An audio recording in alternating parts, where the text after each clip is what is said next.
धीमहि धियो यो न प्रचोदयात्। विघ्नेश्वराय वरदराय शिवप्रियाय लंबोदराय समराय जगद्विधाय नारायणाय शुद्धियज्ञविभूषिताय गौरीसुताय गणनाथ नमो नमस्ते। योगापुरुषमवात्मां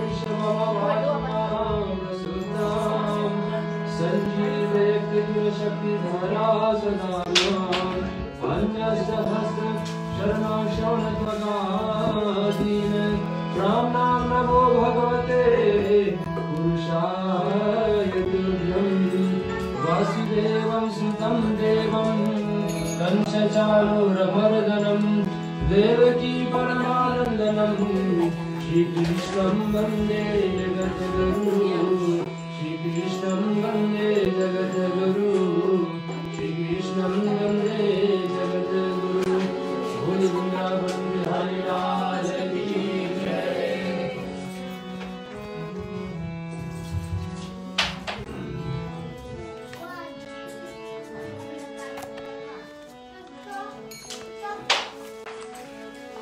चालीसा का पाठ आरंभ करते हैं। इसके पश्चात इस परिवार के पढ़ते और श्रीमद् भागवत का तीसरा रात्रि का गुरु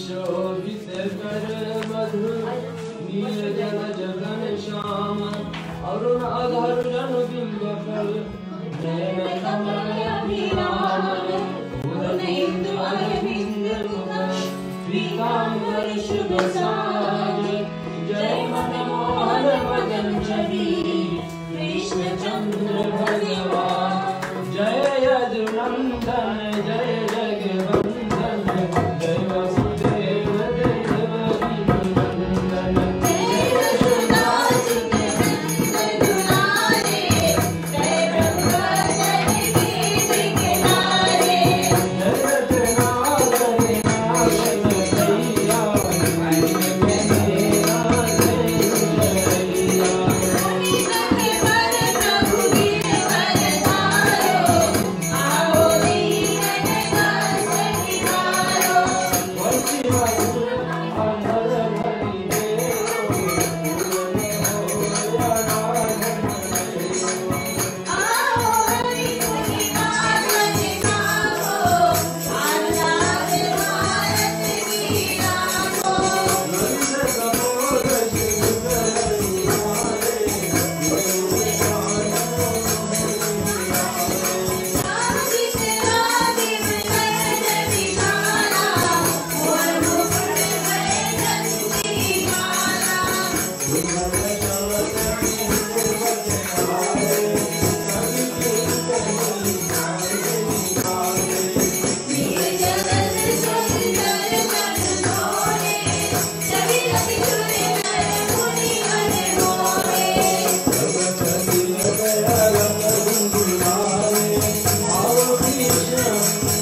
सन बने नंदलाला चीर भाई मुंताला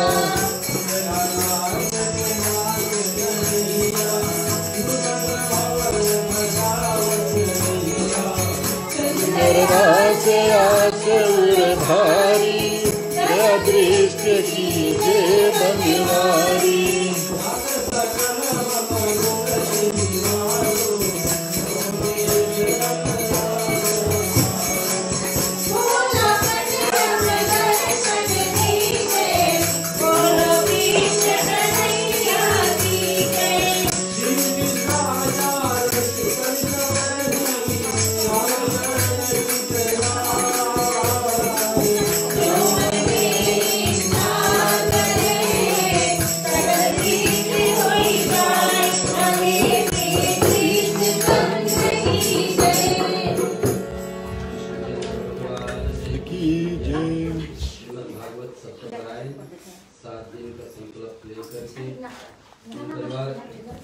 शुरुआत कर रहे हैं आज तीसरा रात्रि पर अवतार के विषय में कथा और चर्चा सुन चुके हैं। परिवार के परिचय बढ़ाइए।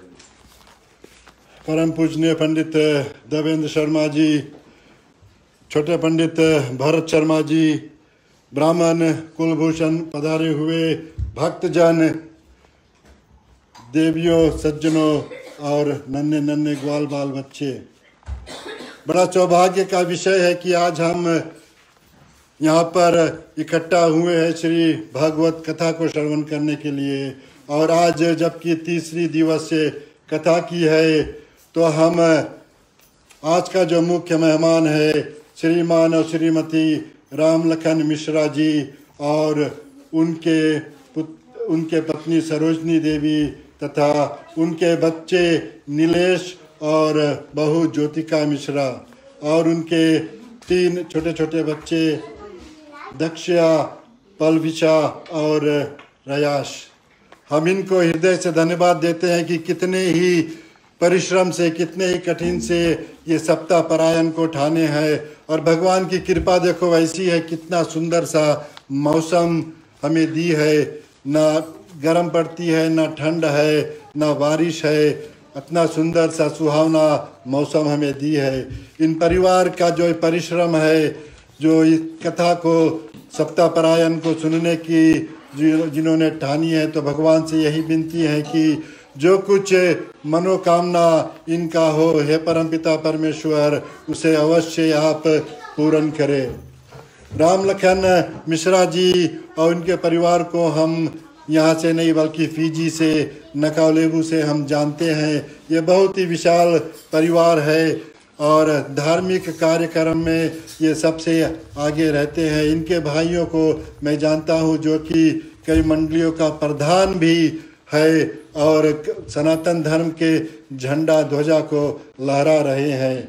श्रोताओं, महान इस बात की है कि इन्होंने जितने दिन के कथा को ठानी है, सब दिन प्रसाद और महाप्रसाद का प्रबंध किए हुए है।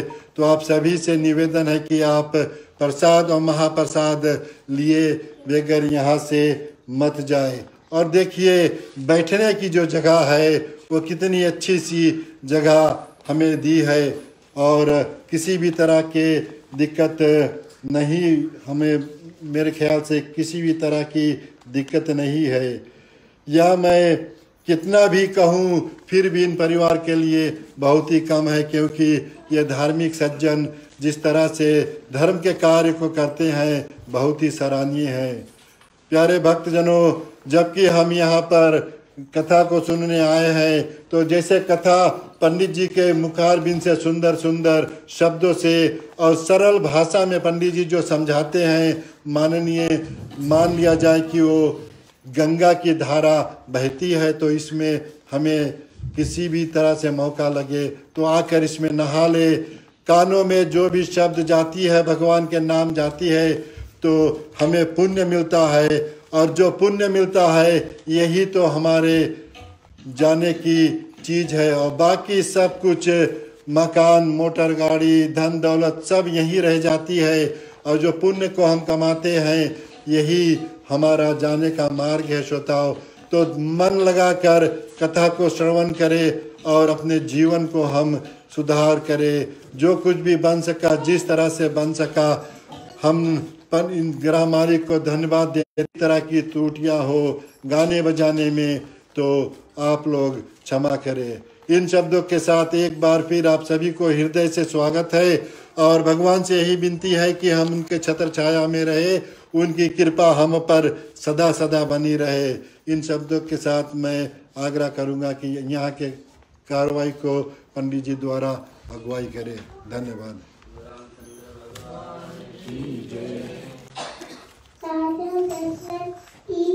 कोई संतानें नहीं थी, इसलिए उसने यज्ञ करवाया और अपनी देर ऐसा न हो गया। इसके यज्ञ से उन्हें एक खीर दिया और कहा कि अपनी तीनों रानियों को बांट दो और फिर उस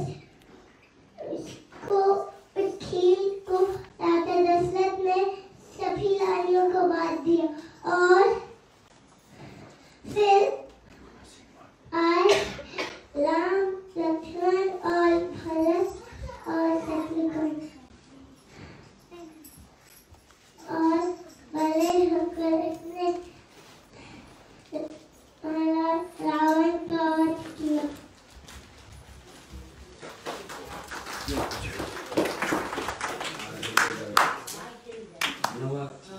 आठवां स्कंद पूरा करके आगे बढ़ने जा रहे हैं। आठवां स्कंद समाप्त हो रहा है और 9वां स्कंद पे चल रहे हैं। एक अवतार के विषय में चर्चा। आज मंगलवार है तो मंगलवार के नाते हम लोग भगवान राम को भी जन्म कराएंगे और कृष्ण कल फिर चले जाएंगे भगवान का बाल लीला पर दोबारा।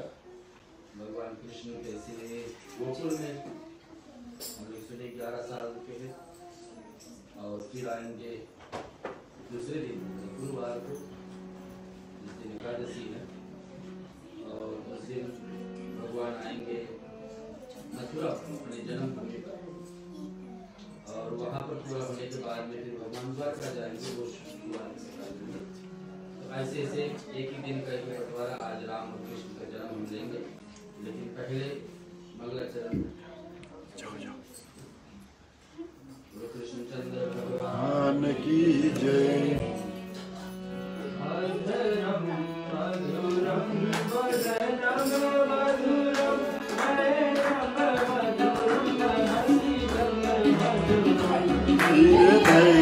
मधुरम गमनम मधुरम मधुराधिपते मधुरम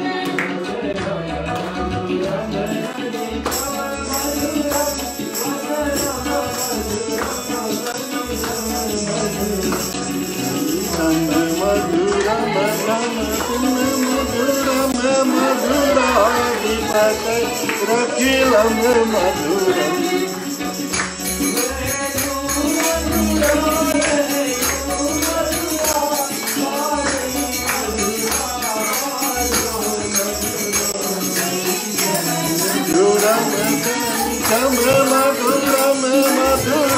मधुराधिपते रखिलम मधुरम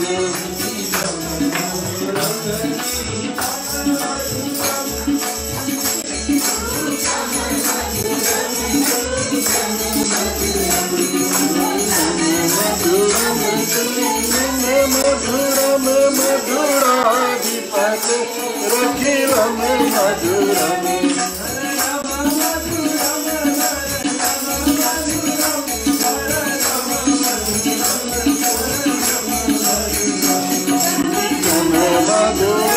समीपम मधुरम मधुराधिपते रखिलम मधुरम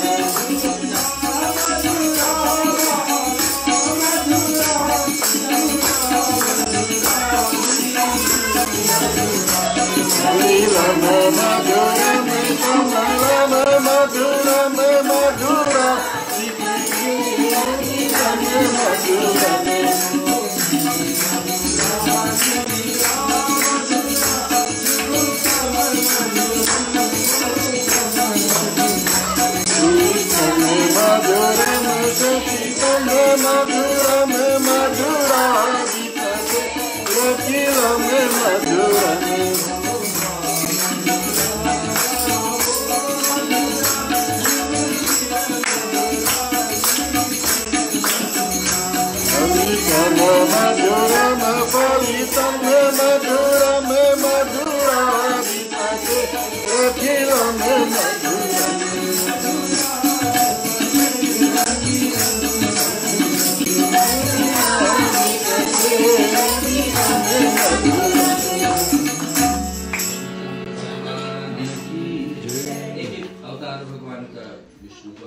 श्रवण करते हैं। आज उतरेंगे सतयुग की समाप्ति है और त्रेता युग का शुरुआत है।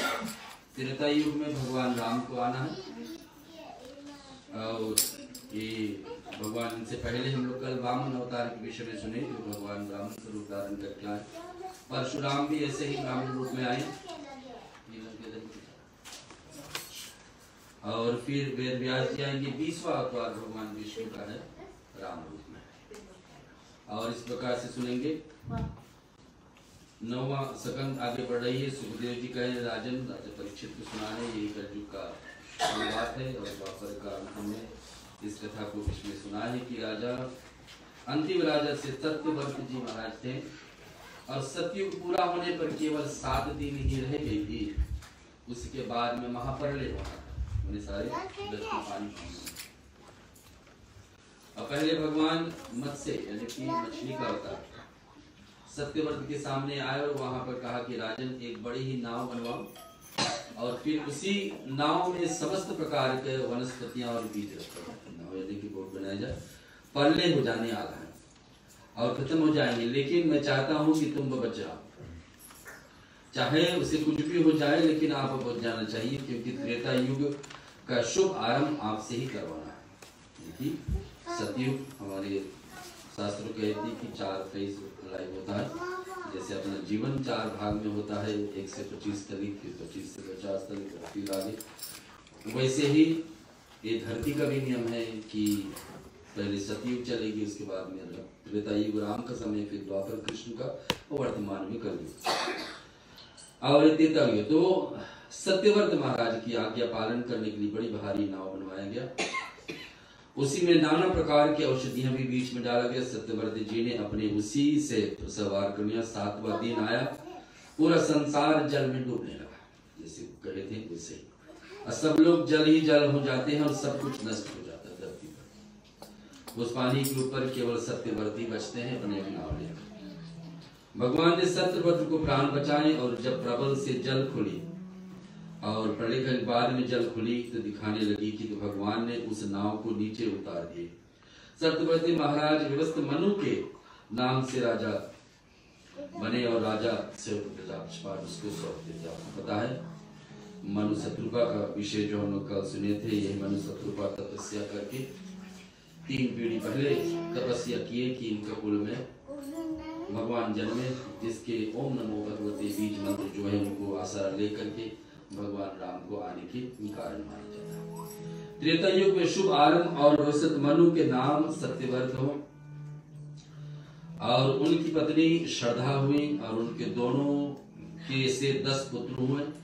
सब बड़े पुत्र का नाम इक्ष्वाकु हुए, जिसको भगवान ने गीता का पाठ पहले सुनाए थे। इक्ष्वाकु जी ने सूर्य के वंश में स्थापना किए थे और सरयू नदी के किनारे बैठ करके भी रघुकुल में तब एक नगरी बसाएगी जिसका नाम पड़ा अयोध्या। और अयोध्या को इक्ष्वाकु महाराज ने बनाई अपनी राजधानी के लिए। फिर सूर्य वंश में शुभ आरंभ हुआ। सूर्य वंश में ही भगवान राम को जन्म हुआ है। इक्ष्वाकु महाराज ने उस पीढ़ी में एक महापुरुषों का जन्म शुरुआत होती है। इसी वंश में राजा बाहुक भी हुए और राजा हरिश्चंद्र भी हुए, जो सत्यवादी जिसका नाम से, जिसका प्रसंग से सब लोग परिचित है। हरिश्चंद्र जी जिसका नाम से आज भी जितने सत्यवादी थे, कभी भी लिया जाता है कि हरिश्चंद्र बराबर राजा नहीं। और राजा सगर भी हुए, जिनके नाम से समुद्र महाराज जी हुए। सगर महाराज के पुत्रों ने कपिल भगवान के कोप अग्नि से, कपिल देव का हम लोग आगमन कल सुने थे अवतार में, उनकी कोप अग्नि से जल करके भस्म हो गए उनके श्राप से। तब उन्हीं में कुल में एक भागीरथी ऋषि हुए जो तपस्या करेंगे गंगा को धरती पर लाने के लिए। यानी गंगा को संसार में लाए और गंगा जी का जल में स्पर्श करा और अपने कुल पुरखों को उद्धार किए। उनको मांग था कि उनके 60,000 पुत्रों को ऐसे मारा गया है, उनका उद्धार कैसे हो। जब गंगा जल भय करके जाएगी, उनको स्पर्श कर दिए एक बार, ऐसी गंगा का वरदान है। और हम सब लोगों को जानने की जरूरी है कि अगर हमारे अंतिम समय गंगा के पास हो या तो हमारे शरीर छोड़ने के बाद भी कोई अस्थियां अगर जो गंगा 10 दिन के अंदर पहुंचा दे तो उनको सदगति ही जाए जैसी भी। तो यहाँ भागीरथी की तपस्या से आगे सुनिए, गंगा जी का जल स्पर्श करा और अपने कुल को पूरे के पूरे कुल को तार दिए। इसी वंश में फिर राजा दिलीप महाराज हुए और दिलीप जी को कोई संतान न था। शास्त्र में वर्णन कही गई थी कि दिलीप जी ने विग्नि की सेवा यानी गौ माता की सेवा की और भगवान ने परीक्षा लेने के लिए जब शेर को भेजा तो दिलीप जी ने कहा कि गौ के बदले में मुझे एक जी को खा लो। अपने दान को प्रस्तुत करके कहा कि इस गाय को छोड़ दीजिए। परीक्षा थी, परीक्षा में दिलीप जी सफल हुए। इतने बड़ी परिश्रम के बाद वह पुत्र हुआ जिनका नाम पड़ा राजा रघुकुल, जिसमें भगवान राम जन्मेंगे। जिसमें महाराज ने जन्म हुआ तो उतने शक्तिशाली हुए, तेजस्वी हुए कि वो जो खानदान के तक सूर्य वंश के नाम जाना जाता है, आज तक भी रघुवंश के नाम से उनके नाम से शुरुआत की। इतने तेजस्वी हुए। रघु के बेटे हुए राजा अज, महाराज अर्ज के बेटे हुए राजा दशरथ जी महाराज। फिर समय जब आया तो दशरथ जी ने कौशल्या से भगवान श्री रामचंद्र जी की अवतार की कथा हम लोग सुनने जा रहे हैं कि भगवान राम कैसे हमारे बीच में आते हैं। हम रामायण में आपको पता है कि 7 कांड है, एक एक कांडों की सहारा लेंगे, कुछ श्लोकें, कुछ दोहा चौपाई और राम जी का आने का अवतार के कारण उनका विवाह, भगवान राम को वन में जाना, वापस आना, करते करते फिर कृष्ण अवतार चले।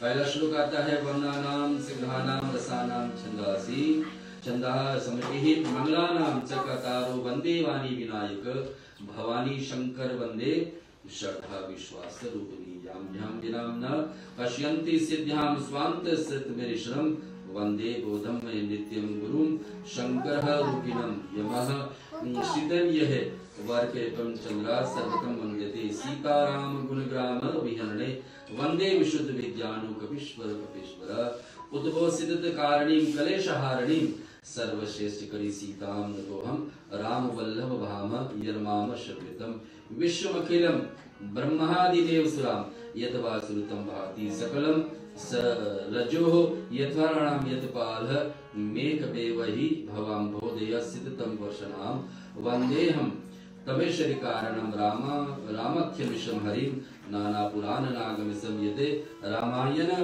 निगदिन है कंचयते स्वांत सुखाय तुलसी रघुनाथाय भाषाम जन्मोदिते। श्री राम जय राम जय राम, श्री राम जय राम जय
बालकांड की कुछ दोहा चौपाई सुने। रामायण के अंतर्गत भागवत के अंदर आता है राम जी कैसे जन्मे, वो कथा आपके बीच में। आज चैत्र महीना का कृष्ण पक्ष का 9वीं तिथि और मंगलवार ऐसे ही नवमी तिथि जब शुक्ल पक्ष में पहुंचेगी तब भगवान का जन्म होगा। मात्र 2 हफ्ते बाद राम का जन्म आने के समय आए। लेकिन कैसे आते हैं भगवान हमारे रात में? पार्वती जी शिव जी से प्रश्न किए हैं कि भाई हम बताइए इस बात को, जिस देवता में आप मन लगाते हो उनका जन्म, उनका आने के कारण, ये सारी बात बताइए। भगवान शिव बताए कि 4 श्राप के कारण विष्णु भगवान राम के रूप में आए, 1 वरदान के कारण। 1 वरदान है और 4 श्राप है। श्राप क्या है? नारद मुनि श्राप दिए हैं भगवान विष्णु को। नारद मुनि को मन की इच्छा थी एक जगह पर विवाह करने के लिए, और विवाह में भगवान विष्णु को पता था कि नारद मुनि का भाग में विवाह है ही नहीं, तो नारद मुनि को भगवान ने वानर जैसा मुंह दिला दिया और नारद मुनि का वहां पर जाकर बेइज्जती हुई। नारद मुनि ने श्राप दे दिया कि ये वानर का मुख वाले जो आज मुझको दे दिए थे, यही श्री हरि, यानी हरि का मतलब वानर भी है, यही एक मुख वाले आपको भी एक दिन आपकी पत्नी को खोज में सहायता करेंगे। नारद मुनि का श्राप हुई, विष्णु भगवान को राम बन करके आना है, एक समय से आएगी कि उनका पत्नी को हरण होगा, यही वानर का रूप वाले इनको सहायता करेंगे। दूसरा श्राप है प्रताप भानु। प्रताप भानु एक राजा हुए थे, उनका मन की इच्छा था कि सभी तरफ राज करते करते इतने चतुर हो गए थे कि एक बार वन में गए, किसी ने सोचा इनको हम ढक लेंगे और एक अपना रूप बना करके, साधु का रूप बनाकर राजा को एक एक भविष्य के बारे में बताने लगे और बताने कि हम ही आकर आपके घर पर कुछ भोजन बनाएंगे, इतने ब्राह्मणों को ला कर देना और आपका जीवन आगे और बढ़ जाएगा। तो प्रताप भानु उस लालच में उस साधु को बात मान लेते हैं। अंत में यही होता है कि उसमें मांस पका करके खिलाने की तैयारी करते हैं। आकाशवाणी होती है कि ब्राह्मणों, तो प्रताप भानु के घर पर आप जो भोजन करने जा रहे हैं ये भोजन अशुद्ध है, और वही जगह पर श्राप लग जाती है कि तुम्हारे वंश राक्षस योनि में चले जाएंगे, तो बाद में रावण का कुल का शुरुआत है, तो श्राप ये होगी। दूसरी तरफ भगवान विष्णु को आने का कारण यहाँ पर और बनती है कि भगवान विष्णु को श्राप वृंदा देवी ने भी दिया था। वृंदा देवी को भगवान, वृंदा देवी आपको पता है तो पहले जन्म, बाद में जन्म तुलसी का वृक्ष में हुआ, लेकिन इससे पहले वृंदा देवी थी जिसका पति था जलंधर। जलंधर हमेशा भगवान जलंधर की पत्नी वृंदा इतनी तपस्या करती थी अपने पति के लिए कि कोई भी देवता उसको संहार नहीं मार नहीं पाते थे, जब तक भगवान शिव और भगवान विष्णु सहायता एक दूसरे को सहायता के लिए नहीं खड़े हुए और शिव जी उनसे युद्ध करने के लिए गए। विष्णु भगवान छल से वृंदा का पति जलंधर को रूप बना करके जाकर उनके पास खड़े हो जाते और बताते कि देखिए जब हमारे पति यहीं आ गए, युद्ध भूमि में नहीं है, तो फिर क्या दशा होती है कि अपने ध्यान हटाते। उसी समय शिव भगवान उस जलंधर को वध कर देते हैं और इधर विष्णु भगवान को शाप मिल जाता है कि वो छल से वृंदा के सामने उनके पति को रूप बनाए।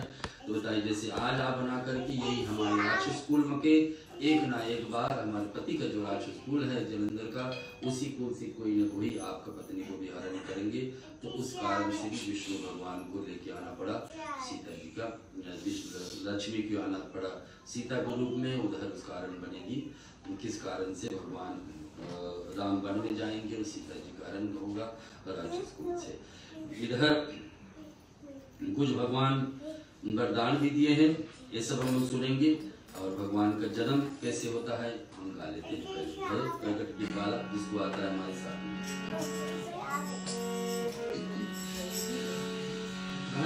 प्रकट की बाला दीन दयाला कौशल्या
प्रकट की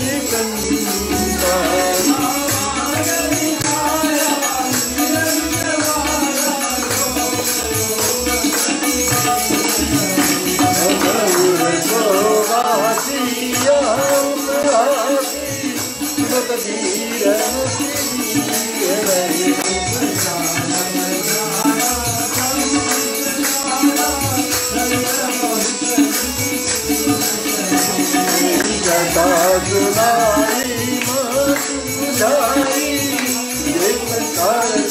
प्रेम रहे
भगवान राम किसको वरदान दिए, भगवान विष्णु किसको वरदान दिए, जब सारे देवताओं इधर आपको पता है मनु शत्रुपा के तपस्या के बाद में यही आया आशीर्वाद, यही आया बात कि हाँ भगवान आश्वासन दे देते मनु शत्रुपा को।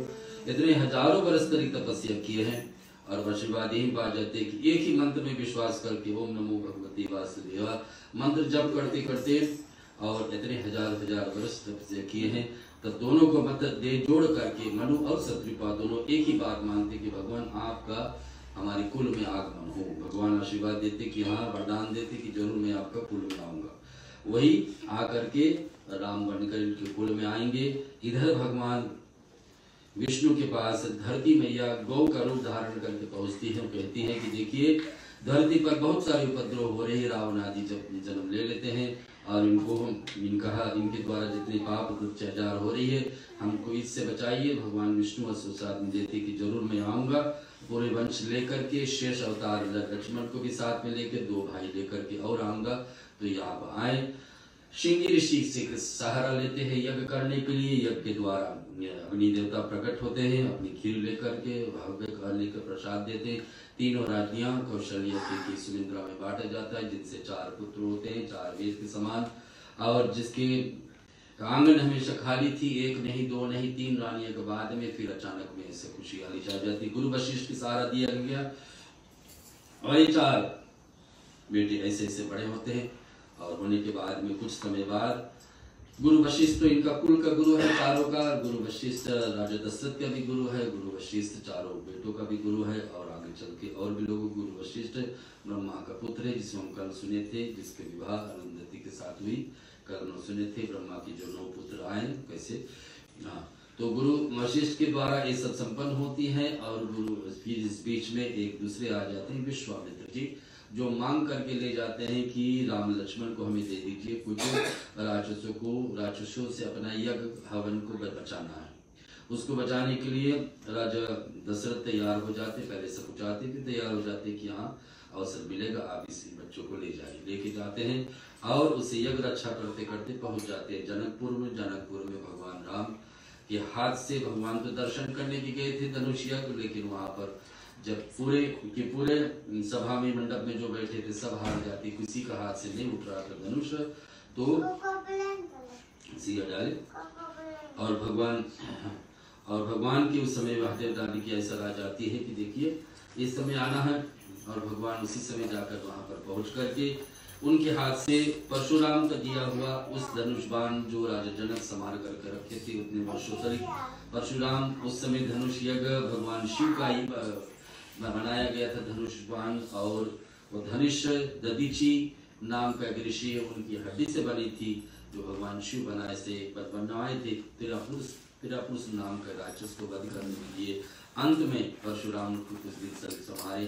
फिर जब धनुष को वहीं रखा गया जनकपुर में, उसको सीता जी खेल खेल उठाती थी और उसी प्रण के लेखे थे राजा जनक की कोई भी इसको उठा करके तोड़ करके तोड़ेंगे तो इसको हम उनके साथ ब्याह, इतने कठिन तपस्या से सीता जी का वह समय आ जाती है। और वही मंडप में, उसी मंडप में एक नहीं, दो नहीं, तीनों मैंने चारों के चारों भाइयों का विवाह हो जाती। सीता जी का विवाह भगवान श्री राम के साथ, सीता ही साक्षात लक्ष्मी का अवतार है। और इधर शेषनाग लक्ष्मण का विवाह उर्मिला के साथ, भरत के विवाह माधवी के साथ, और शत्रुघ्न से विवाह सुकृति के साथ।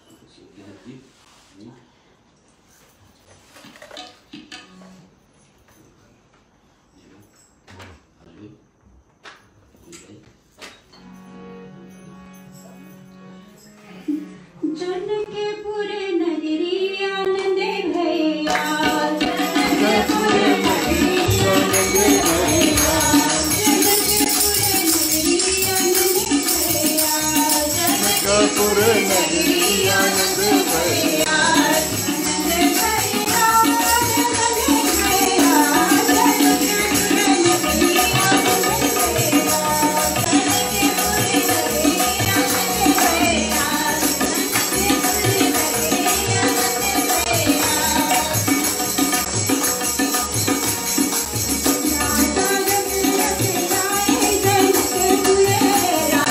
दशरथ आए जनकपुर,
देखा थोड़ा नाचो।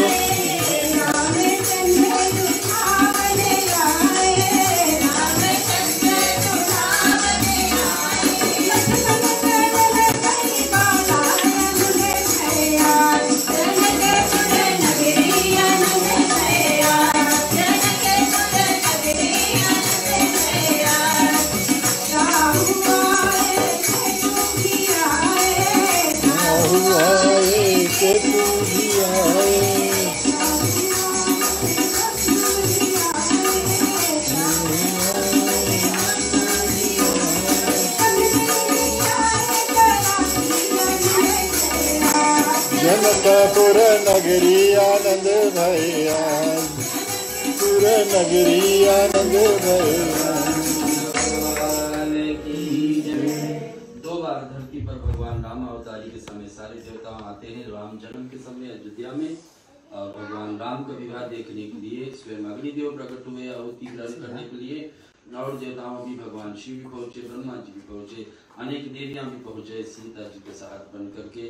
और ऐसे विवाह को रचा गया कि यही बताया जाता है कि इस विवाह जैसे शिव और पार्वती के विवाह की सनातन धर्म का नमूना है। कभी दृष्टांत देखा जाता है कि कैसे विवाह होना चाहिए सनातन विधि में, तो ऐसा ये बालकांड यहाँ संपूर्ण हो रहे श्रोताओं। दूसरे हैं चरित में जा रहे अयोध्या कांड। अयोध्या कांड के श्लोक है यस्य आके च विभाति बुधुर सुता देवपगा मस्तके भाले बार विदुर्गरे च गरल यस्रासि विराटम सोयभूत विभूषण सुरवर सर्वदीपां सर्वदा सर्व सर्वगता शिवः शशिनिभं श्री शंकर पातु मां प्रसन्नयान्तं गतवीयशतां च मलले वंसादे दुखद मुखात् भुज्यतिं रघुनन्दयस्य तं सदातु स मंगलां प्रदायां नीलायां भूषयामल कोमलांगं सीता समारोहित वामभागं भानुमासाय कृतं नमामि राम रघुवंशनाथनम। जगत राम ब्याहि घर आए,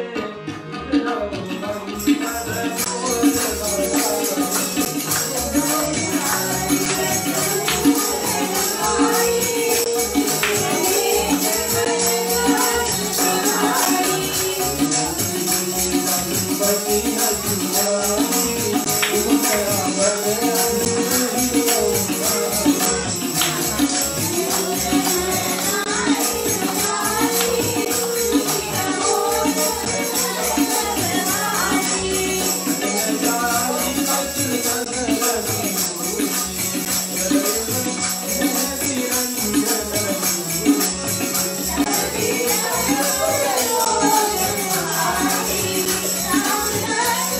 मुख चंद्र निहारी।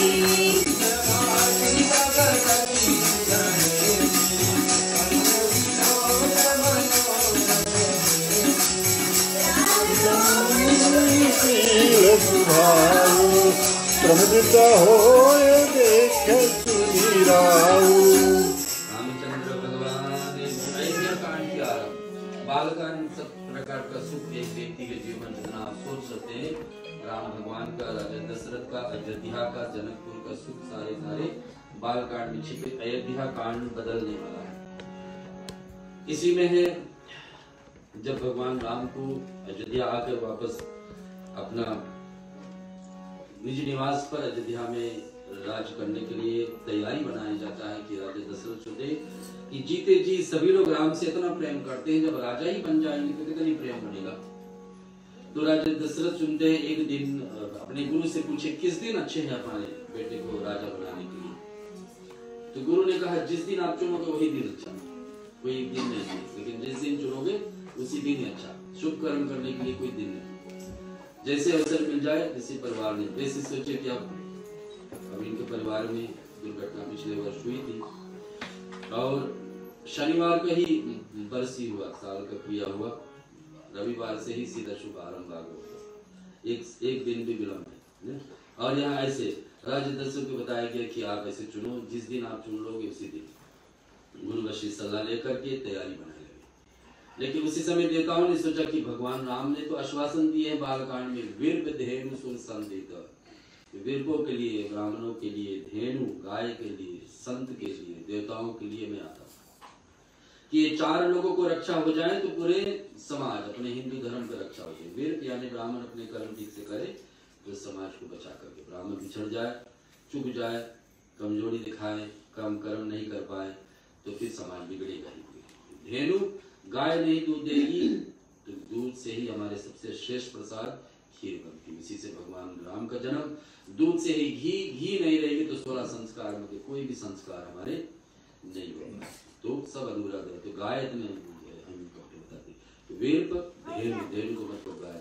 सुर संत हिता, संतों को भलाई के लिए संत समाज क्या करते हैं हम सुनते आए, दूसरे की भलाई के लिए, संतों के लिए कोई अच्छे कोई बुरे नहीं, सबके लिए तपस्या करते रहते हैं, सबके भलाई। और देवताओं के लिए, तो देवताओं के लिए आए तो देवताओं के लिए अभी तो भगवान कुछ के लिए 27 वर्ष उम्र हो गया, 27 भगवान को देवताओं के लिए अभी कुछ नहीं हुआ। तो इधर राजा बनने वाले, राजा बनेंगे तो फिर अयोध्या में ही बैठना पड़ेगा। देवताओं ने सभी से कहा कि सरस्वती से पूछो कोई उपाय किया जाए, कैसे कि किसी का मती जाकर फेर दो अयोध्या में, किसी से कहीं उपाय हो जाए कि राम राजा नहीं बन पाए। सरस्वती बहुत सकुचाती है, बताती है काम मुझसे नहीं होगा। पिछले बार हमने कहा था कि जाकर किसी के मती फेरो तो कुंभकर्ण का मती फेरे थे। कुंभकर्ण इंद्र देवता के आसन चाहते चाहते नींद का आसन मान लिए थे। ऐसा दशा होती। सरस्वती जीवन में अच्छा रहे, कृष्ण लीला के समय भी सुनेगी सरस्वती मैया क्या करती। और सरस्वती किसी जीवन में अच्छा रहे तो बहुत ऊंचाई पर, बहुत ज्ञान भर करके ऊंचा तरीके पहुंचाते हैं, और तो बिगड़ जाए रुक जाए तो ऐसा। लेकिन यहाँ पर देवताओं को मांग पर ऐसे जाकर के सोचते हैं अयोध्या में कौन सबसे कमजोर बुद्धि वाली है। मंत्रा नाम का एक दासी, उनका दासी को मती फेर देते हैं। इधर सब तैयारी खुशहाली बन रही है कि राम राजा बनेंगे, लेकिन वहां पर मंत्रा जाकर के को अपने रानी को जाकर समझा देती कि आपको पता है जब आप तो कौशल्या का बेटा राम बन जाएंगे राजा तो आपका क्या दशा होगा, कभी आप सोच पाए। तो आप एक दासी स्वयं हो जाओगे। हम नहीं चाहते कि मेरी रानी दासी बने। आप इस समय दो वरदान जो आपके पास है अभी जाकर मांग लो, यही मांग लो कि आपको बेटा राजा बने, दूसरा जगह पर राम को अयोध्या से निकलना पड़ेगा। दो लोग ना ऐसे दहेज में आए और लौट करके गए नहीं, दोनों कुल को नाश किया ना। मंत्रा आई थी के साथ में कश्मीर की तरफ, राजा दशरथ के जिसे कौना होता है इसे आई साथ में आई थी, लेकिन लौट के गई नहीं। तो आगे इधर पूरा नाश करके जो फिर कृष्ण अवतारी में गंधारी के साथ में उनका भाई शकुनी आया, वो भी लौट गई। वो भी दुर्योधन का मामा होने के नाते बहुत सारे ज्ञान उनसे ज्ञान देते देते पूरा वंश कहने लगा। तो यहाँ पर मंत्र ऐसे समझाई अंत कर, तो आपको कथा सबको पता है भगवान को वन में जाने के लिए रास्ता खोला जाता है। कैसे कौशल्या से, कैसे तीनों रानियों से राजा दशरथ तो मौन थे, कुछ बोल ही नहीं सकते थे। बेहोश हो गए और कुछ भी मांग लो हम आपको त्याग देंगे, जो कुछ भी कहे कुछ भी नहीं हो पाया। के ने कहा कि जिद तो जिद है अपनी जगह पर, उसको जाना ही जाना। एक राजहट, एक स्त्री हट, एक बालक हट को हटाना बड़ा मुश्किल है। तो यहाँ राजा दशरथ अनुभव करें इस बात को, और उस प्रकार से तीनों को जाने के वन में जाना हुआ। सुमंत गए हैं, कुछ दिन तक समझा करके वापस आए। राजा दशरथ को जो पता लगा कि नहीं राम नहीं लौटने वाले हैं, तो 6 बार राम राम राम राम राम राम करके शुरू किया। 6 बार क्यों, इसके बहुत अर्थ लगाया जाता है कि 5 दिन तो लिए गए थे, एक दिन गए कि राम राम देंगे, और एक स्वयं अपने लिए राम राम बोल करके शरीर छोड़ दिए। और फिर दूसरा अर्थ है कि उस कमरे में उस समय गुरु वशिष्ठ थे, सुमंत थे और कौशल्या थी, तीनों को एक बार एक राम राम के शरीर छोड़ दिया। राजा दशरथ ऐसे हुए राम अवतारी में जो बोले कि अपने राम के बिना मैं नहीं जीऊंगा, राम जब 14 वर्ष दूर मुझसे रहेंगे तो मैं नहीं जीऊंगा। राजा दशरथ शरीर छोड़ देते। भरत और शत्रुघ्न के कई रानी के देश में थे उस समय, उनको बुलाया जाता है। उनको पहले से कुछ शकुन लग रहा था कि कुछ बिगड़ा हुआ है। अयोध्या में आते हैं और दाह संस्कार के पहले तो अपने माँ को त्याग करते हैं। कल का हम लोग सुने थे कथा में कि राजा बलि जो थे, ये 4 लोग हम लोग के जीवन में आदरणीय होते हैं, पूजनीय होते हैं। इनको हम लोग को आदर देना चाहिए। पहला अपने पिता, अपने माँ, अपने गुरु, अपने बड़े भाई। लेकिन ये 4 लोगों को कहीं हम लोग हटा भी सकते हैं, तो ये दृष्टांत एग्जाम्पल देना चाहिए। कहाँ का कि कल के राजा बलि ने अपने गुरु शुक्राचार्य को हटाया। तो हम शुभ कर्म करने जा रहे, अपने जमीन दान करने जा रहे हो, आप रोक रहे हो, कमंडलों में बैठ गए थे तो अपने उषा से डाले उनका आग। उस दिन अपने गुरु को त्याग दिया राजा बलि ने। फिर उनके सामने ही भगवान आके बैठे, गुरु उल्टा मार्ग दिखा रहा है तो उसको त्याग दिया। और यहाँ पर भरत शास्त्र अनुसार कह रहा है कि अपनी माँ को मैं त्याग रहा हूँ, क्योंकि माँ तुम्हें ऐसा ही करना था तो जन्म दिया था, हमें उसी समय हमारे गले दोष करके मारते थे। आज हमारे कलम को ऐसा नहीं पड़ता कि हमारे कारण प्रभु चले, हमारे कारण भाभी चले गए, हमारे कारण पिताजी स्वर्गवास हो गए, ऐसे ऐसे हमारे कारण ही सारे हुए। तो भरत ने अपनी माँ को त्यागा। किसी ने अपने बड़े भाई को त्यागा तो कौन, विभीषण ने रावण को त्यागा। किसी ने अपने पिता को त्यागा तो परसों सुने थे प्रहलाद ने हिरण्यकशिपु को त्यागा। क्यों, ऐसे ऐसे उल्टे कर्म में जो सही मार्ग नहीं कहे अयोध्या का आगे बढ़ा है। और इसी समय भरत आकर सभा में जब दाह संस्कार हो जाती है राजा दशरथ का, तो 1 बार नहीं, 2 बार नहीं, 3 बार जल अर्पण किए, तर्पण किए कि हमारे बड़े भाई के लिए, हमारे छोटे भाई के लिए भी हो जाए, हमारे लिए हो जाए। हमको तुरंत पता है कि पिताजी शरीर छोड़ दिए। तो ऐसे ही भगवान उधर वन में केवट से मिले में, केवट से मिल करके आपको बताया गंगा पार किए। केवट जी ने भी उसको फायदे उठाए हैं।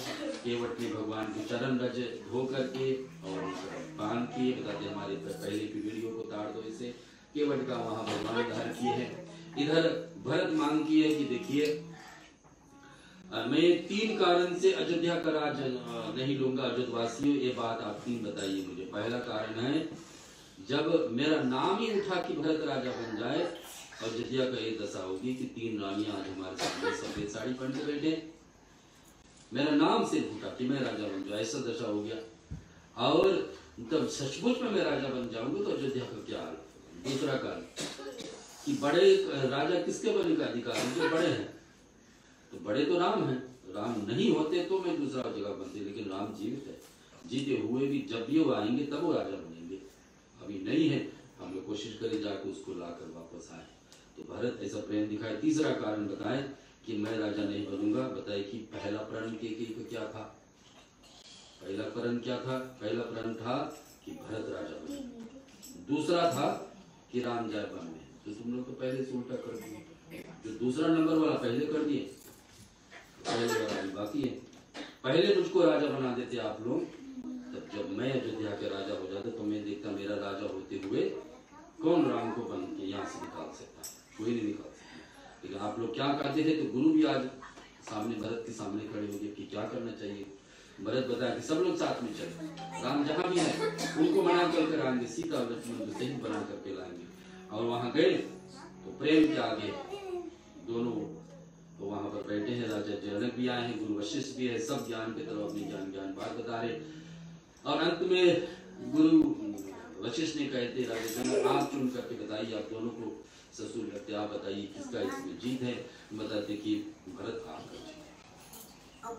पूरे रामायण में किसी ने राम भगवान को हराए हैं तो भरत अपने कैसे प्रेम से आगे उसको हारना पड़ा। और बताया यही बात कि आप लेकिन प्रेम किए हैं राम से तो आप राम के शरण में चले जाओ, राम क्या चाहते हो वही बात को सुन लो। तो राम कह दे कि भैया जो आप राजपाट में देने आए हैं मुझे स्वीकार है, लेकिन अभी नहीं, पिताजी के वचन झूठा ना पड़े, अभी हम लोग देवी देवताओं के सामने पूजा करेंगे। राम कह रहे भरत से, तो देवताओं बोलेंगे अरे ये राम ये भरत तो अपने माई बाप की तो बात माने नहीं, हमारे आगे हाथ जोड़ रहे हैं, हमारे ऊपर क्यों कहेंगे देवता। तो उससे अच्छा पिताजी ने कहा है, माँ ने कहा कि 14 वर्ष में वन में रहूँ सो में रहूंगा, और आप जाइए अयोध्या समाइए, 14 वर्ष के बाद में आऊंगा मैं राज करूंगा। कथा ऐसे बोलता है। और भरत ने भगवान से कुछ मांगे तो भगवान अपने चरण पादुका मुझे दे दो। चित्रकूट की बात है, चित्रकूट में आज भी आप जाओगे तो उस स्थान पर जहाँ पर भगवान इस युग में तुलसीदास जी ने राम और लक्ष्मण को दर्शन किए, उसी जगह पर नदी किनारे घाट पर, और वहां पर से चरण पादुका भगवान भरत ने लेकर आए हैं, अपने मस्तक पर रख करके उसी को राम और सीता मान करके नंदी गांव यानी कि सरजू नदी के पास जाकर बोले भगवान हमारी जमीन पे सोएंगे 14 वर्ष, तो मैं गड्ढा खोद करके और नीचे सोऊंगा। और ऐसे तपस्वी की तरह भगवान तपस्वी की तरह रहेंगे तो मैं राजा का माहौल में नहीं रहूंगा, राजमहल से बाहर 14 वर्ष ऐसे भगवान का भरत बिताए। और उसका प्रेम के आगे क्या कहना। आज अयोध्या कांड का आखिरी भरत चरित्र कर नियम तुलसी का सादर सुनहि, सिया राम पद प्रेम आय से होई, भव रस विराती श्यावर रामचंद्र। अरण्य कांड, तो अरण्य कांड में आता है कि मूलम धरतमेत विरचिते पूर्णकाम नंदत वैरांगमुज भास्करम आज्ञतिगणं गतमां तापहं मोहाम्बोदरपुंग पाट्यन विधो स्वसंभव शंकरं वंदे ब्रह्मकुलं कलह कुसुमां श्रीराम भूप प्रियं सनन्तरं ते सौभाग्यं पीतम्बरं सुन्दरं पानो बाणशरसं कटेरसयुक्तं वरं राजीवतेन लोचनं धृतजटानजुटेन सुशोभितं सीता लक्ष्मण संयुक्तं पतिगत रामाभिरामं भजे। पुर नर भरत प्रीत में गाई, मति अनुरूप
भगवान अपनी पत्नी सीता जी से बात करते हैं कि देखो हम लोग का 12 वर्ष पूरा हो रहा है और अब समय ऐसा आ रहा है कि देवताओं पर लीला आरंभ करना है। तो अपने सीता जी को अग्निदेव को बुलाकर उनके विग्रह में सौंप देते हैं। अग्निदेव बार बार रामायण में आते हैं। पहली बार आए तो अग्निदेव प्रकट हुए, खीर लेकर के राजा दशरथ को दिए, भगवान जिससे भगवान का जन्म हुआ। और फिर अग्निदेव आए, जब विवाह हुई स्वयं प्रकट हुए और वरदान दिए, आहुति ग्रहण किए राम से। और फिर भगवान कब आएंगे? यहाँ अग्निदेव आते हैं सीता जी को अपने शरण में रखने के लिए, कि अपने शरण में रखेंगे जब तक भगवान अपनी लीला संपूर्ण न करें। फिर बाद में अग्नि परीक्षा के द्वारा भगवान उसको वापस लेंगे। लेकिन इस बीच में रावण और सुपनका का विषय आपने सुने हैं। रावण बलशाली होते जा रहा। रावण को इतना पता था कि राजा दशरथ के यहाँ से कोई जन्मेगा, वही उनका मृत्यु का कारण बनेंगे। और इधर जब ऐसे समय आज भगवान ने कहा और उनको शौक करके हिरणी होती है, हिरणी के पास भगवान बताते कि देखिए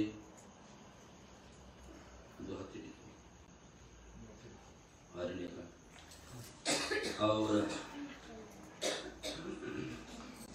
और फिर भगवान उनको सीधी शौक करके और इधर सीता जी का हरण हो जाते हैं। आपको पता जटायु मिलते हैं। जटायु दो भाई हुआ करते थे, दोनों एक साथ में उठा बैठा करते थे। दोनों बूढ़े अवस्था में होते। जटायु को हमेशा अयोध्या जाते थे भगवान के गुरु पद पंथ है ना, और उससे पहले तो जटायु भगवान राम का एक नाते से काका लगते थे। भगवान उसको हमेशा काका बोलते थे, क्योंकि ऐसे ही अयोध्या में पहुंचते तो पिताजी को छोटे भाई के नाता बनाए थे उनसे। तो वो भी कोशिश करते हैं रावण से सीता को बचाने के लिए, लेकिन वही तो भगवान की लीला, राम का लीला नाम ही जाने। भगवान पहुंचते कहाँ पर? जटायु के पास उनके दाह संस्कार। देखिए भक्ति ऐसे टूट टूट करके बैठी है। जटायु में भी गिर है, मांस खाने वाला है, फिर भी भक्ति भगवान को इतने किए हैं कि अंतिम में उनका दाह संस्कार भगवान आकर कर। कितनी अच्छी बात। भगवान राम जो अपने पिताजी का मृत्यु के समय नहीं थे और फिर अपने पिताजी का दाह संस्कार नहीं कर पाए, और लेकिन आज जटायु का दाह संस्कार करके आगे बढ़ते हैं। मिलते हैं कौन? सबरी ने मांग किया कि भगवान मैंने सबरी मतंग ऋषि एक होया करते थे, उनका शीश थे, उन्हीं के शरण में पड़ गए थे। अपने माँ पिताजी से अलग हुए थे कि माँ पिताजी जो मार्ग पे थे उनको ठीक ना लगा। उनका विवाह के समय बहुत सारे जीव की हत्या होने वाली थी, उस कारण से घर छोड़ करके गुरु के शरण में चले गए। तब से वही थी। गुरु जी ने अंतिम में शरीर छोड़े तो यही कहते कि बेटी आप यही ठहरना, भगवान आपको यही आके मिलेंगे।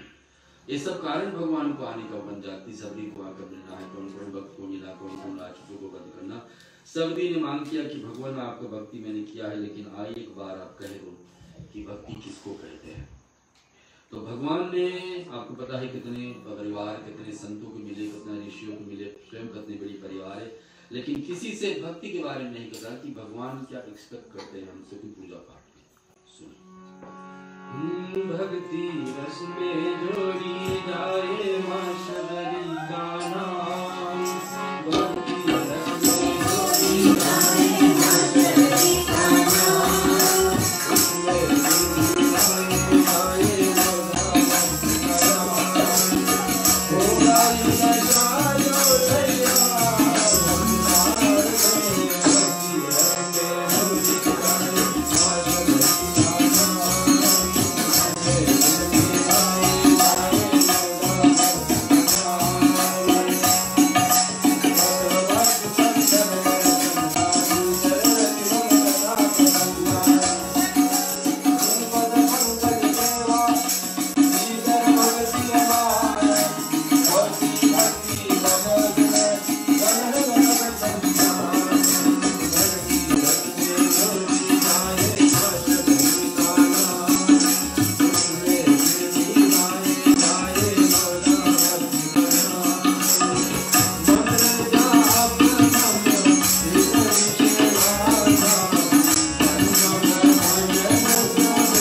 के आश्रम पहुंचने के लिए मैंने अपने पर चक चक करके रखती थी कि ये भरोसा था एक दिन भगवान राम आएंगे, भगवान राम आएंगे। सचमुच में राम पहुंचे और द्वार पर से भी नहीं पहचान ही नहीं पाए लक्ष्मण सहित। और वहां पर भगवान से मांग करी भक्ति के बारे में भगवान बताए कि पहला भक्ति है संतों के साथ रहो, संतों की आशीर्वाद लो। संत के मतलब है कि जो दूसरे को कभी दूसरी भाव से नहीं देखेगा, आपको भलाई भलाई करेंगे, जो भी ज्ञान देंगे।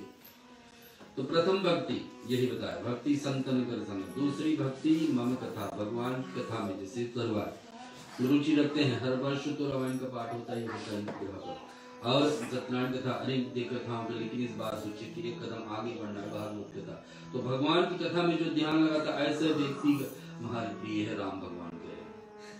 गुरु पद पंकज सेवा, गुरु दीक्षा लेना बड़ी आवश्यक है हमारे सनातन धर्म में। जो देखा जाए कि एक मूल है, एक सनातन धर्म का, एक सनातन धर्म का एक भाग है कि गुरु दीक्षा ले, गुरु है जीवन में जो मार्ग दिखा सके, जिसके द्वारा आप भक्ति का मार्ग बोल सकते हैं। कि हम लोग बताते कि जीवन में 3 प्रकार का ऋण हम कर्जे रहते। पहला है माँ पिताजी का ऋण हमेशा रहते हैं, दूसरा है गुरु का ऋण रहते, गुरु जो मार्ग दिखा दे कि हमारे किस देवता का किस रूप से कैसे पूजा पाठ करना चाहिए। तीसरा है देवी देवताओं का ऋण रहते, तो गुरु व्यक्ति के जीवन में हो, उनको सेवा। तीसरी भक्ति हमारे।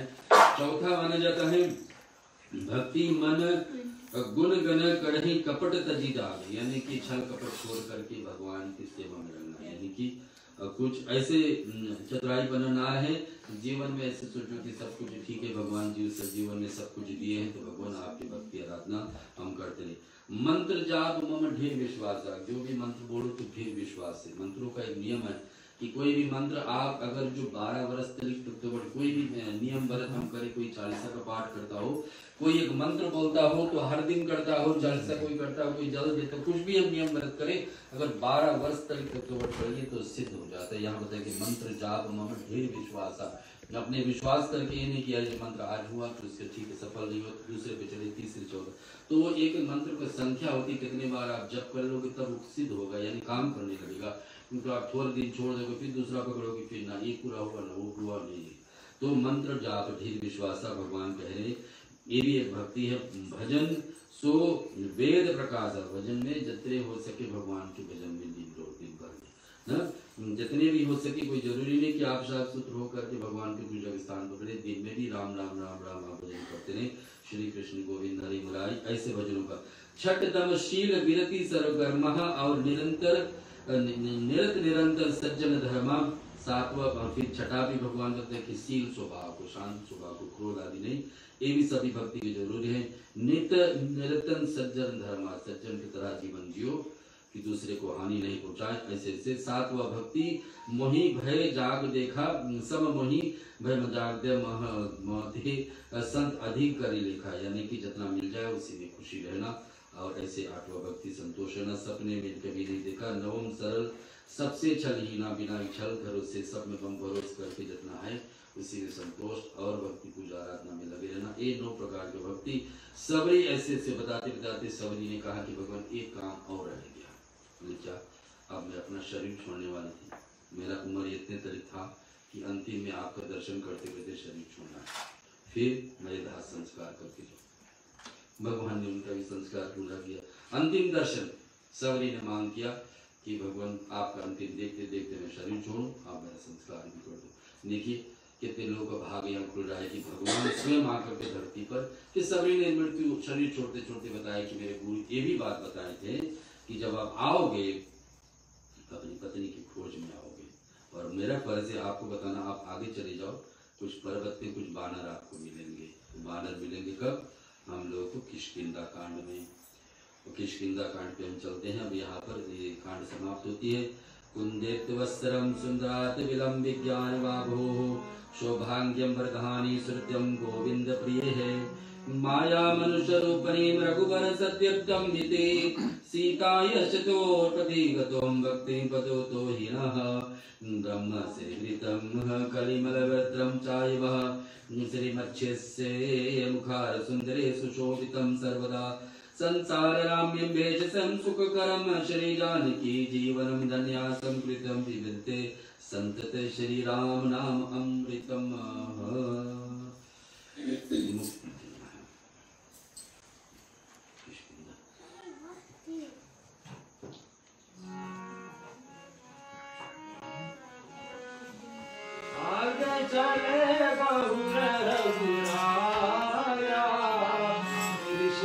पर्वत गिर आया।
भगवान पहुंचे हैं ऋषिमुख पर्वत और वहां पर रूप धारण करके इधर ऋषिमुख पर्वत पर बाली और सुग्रीव दो बानर भाई अलग अलग हुए हैं युद्ध के कारण। और सुग्रीव हनुमान जी के लेकर के पर्वत पर बैठे हैं। पहली बार हनुमान जी से भेंट होना है यहाँ पर। हनुमान जी को भेजे कि आप सबसे ज्ञानी हम लोग से। और हनुमान जी ओम ओम जप कर रहे थे और उसको कहे कि आप जाइए पता लगाइए कि दो बालक हमारे बीच में आए हैं। सबसे छोटे कांड किष्किंधा है रामायण के अंतर्गत। और ये है कौन जरा पता लग कहीं राजा बाली से तो नहीं आया हुए हैं, जिसको पता लगाया जाए। पता लगा जाता है। हनुमान जी परीक्षा लेते हैं, इन दोनों में मित्रता होती है। भगवान राम अपने परिचय देते।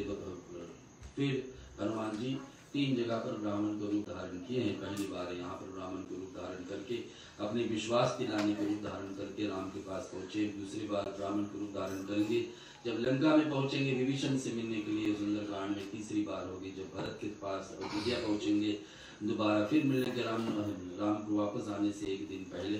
पहली बार है यहाँ पर मिलते हैं। फिर अपना रूप बदल करके वानर रूप में हो जाते हैं। अपने कंधे पर दोनों को बैठाते हैं। ये कारण बनता है कि हनुमान जी वानर रूप बने हैं। वानर नहीं होते मनुष्य होते तो कंधा पर कैसे भगवान को बैठा सकते। हनुमान जी इतने बलवान है कि शेषनाग कौन है? शेषनाग तो लक्ष्मण है। और उनका क्या काम है? शेषनाग ही धरती को उठा करके रखे। हम धरती पे जो बैठे ना इसको उठाने वाले नाग देवता लोग ही। और उनका राजा कौन है? शेषनाग लक्ष्मण।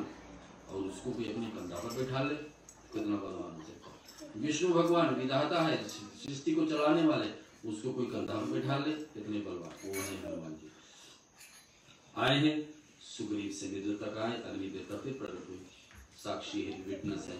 ये एक सामने से हम लोग पूजा पाठ शुरू करते हैं। सबसे पहला पूजा पाठ क्रम में होता है दिया जलाना। अग्नि देवता को सामने साक्षी कर लो। साक्षी देवता साक्षी है कि ये विटनेस है कि आज पूजा आप कर रहे हैं। तो वहीं पर अग्नि देवता प्रकट किया गया और सुग्रीव और साक्षात मित्र हनुमान जी में मित्रता हुई। कथा सबको पता है। आगे कहा जाता है कि राजा वाली भी है और इसको वध करने के लिए उपाय ढूंढा गया क्योंकि यही हमारे मार्ग को रोके हैं। आगे कुछ भी करेंगे तो ये वानर सेना इनकी सहायता नहीं कर पाएंगे। मारने के उपाय ढूंढा गया। पहले भेजते कि आप जाइए उनको वध करने के लिए, नहीं हो पाता है। दूसरी बार फिर भेजते इस बार आप जाइए। भगवान राम उनका शरीर स्पर्श करते हैं, सुग्रीव के सारे रोग दूर हो जाते हैं। और फिर दोबारा भेजते बताइए इस बार में चुप करके आपको उनको, लेकिन हम एक माला पहन के जाइए। और माला पहन करके जाएं तो हार जिसके गले में भगवान हार पहना देते तो उसका हार कहाँ कभी होगा। तो सुग्रीव पहन करके जय हैं। बाली के साथ में युद्ध होती है। बाली ने सुग्रीव को पत्नी पहले से हरण करके रखे थे। ऐसे ही पहली झंझट थी। तो इस कारण से बाली के पास लेकिन वरदान था कि उसके सामने कोई आकर युद्ध करेगा तो उसका आधा शक्ति स्वयं बाली में चले जाएंगे, तो किसी का भी सम्मत नहीं था उनके पास जाकर युद्ध करे। तो छिप करके भगवान उसके सामने आके बाण मारे हैं। जिस बाण को मरते मरते बाली ने कहा कि भगवान आपने गलती किया, मुझको छिप करके मारे। भगवान ने याद करा आपने भी तो गलती किया था अपने भाई के साथ में और आपका ऐसा ही वरदान है। तो भगवान उसको फिर जाते जाते कहते कि आप चाहो तो आपको जीवित कर दे, लेकिन आप स्वीकार कर लो कि सुग्रीव गलती नहीं, सुग्रीव राजा होना चाहिए। तो बताते फिर क्या करना है। भगवान इधर राजा बलि कहते हैं कि नहीं भगवान, इस समय मृत्यु के सामने आप मेरे सामने खड़े हो, इससे अच्छा मृत्यु कहाँ हो सकता। सबरी को भगवान दाए, उधर जटायु को दाह संस्कार के, यहाँ राजा बलि है तो उल्टे दुष्टाव के, लेकिन अंत में भगवान को स्वीकार कर लिए और अपने बेटे अंगद को सौंप दिए कि जाइए ये आपको सहायता करेंगे सुंदरकांड में शांतम।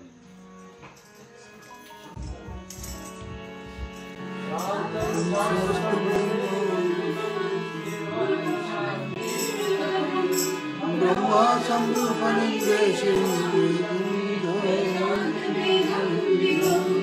रामाख्यं जगदीश्वरं सुरगुरुं मायामनुष्यं हरिं वन्देऽहं करुणाकरं भूपालचूडं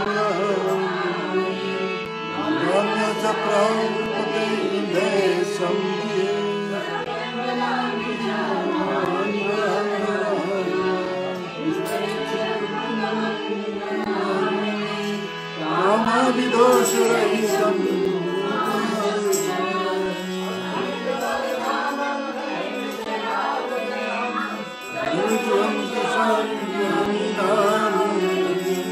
सकल गुण निधानं वारणामधीशं रघुपति प्रिय भक्तं जातं नमामि। सुंदरकांड ऐसे कांड है जिसमें राम कथा 3 बार आती है। हनुमान जी यही बोले हैं, बाधा बहुत मिले हैं उनको, जामवंत याद कराए कि आप इतने बड़े से बड़े काम करने वाले, और बस राम नाम लेकर कितना विश्वास कर। राम जब बाद में लंका जाएंगे सेतु बनाएंगे, हनुमान जी को कोई सेतु काम नहीं करना। इतने राम नाम में विश्वास है कि एक बार श्री राम बोल करके जलांग मारकर उड़ गए। 3 बार राम कथा बोले हैं। पहले जाकर के विभीषण से कहें, उधर विभीषण को डांटे हैं, आप क्या कर रहे हो यहाँ पर। बोलते कि राम भक्त फिर यहाँ बैठे हो लंका में। बताते कि हाँ हमारी मजबूरी है, दांतों के बीच में जैसे जीव रहता वैसे मैं रहता हूँ, यहाँ से निकलो, यहाँ से उनको जहाँ पर राम का अपमान हो रहा, आपको धर्म का अपमान होता, क्यों यहाँ बैठे। विभीषण उस समय प्रण ले लेते कि जाएंगे सभा में बात उठाएंगे, मेरा नहीं मानते दिए जाएगा तो मैं निकल जाऊंगा। फिर जाकर के अशोक वाटिका में सीता जी को राम कथा सुनाए, लंका की सभा में जाकर राम कथा। रामायण के अंदर ही रामायण है तो सुंदर कांड है। किसी को समय ना मिले पूरा रामायण पढ़ने के लिए सुंदर कांड पढ़ लो तो समझना कि पूरा रामायण का लाभ आपको मिलता है।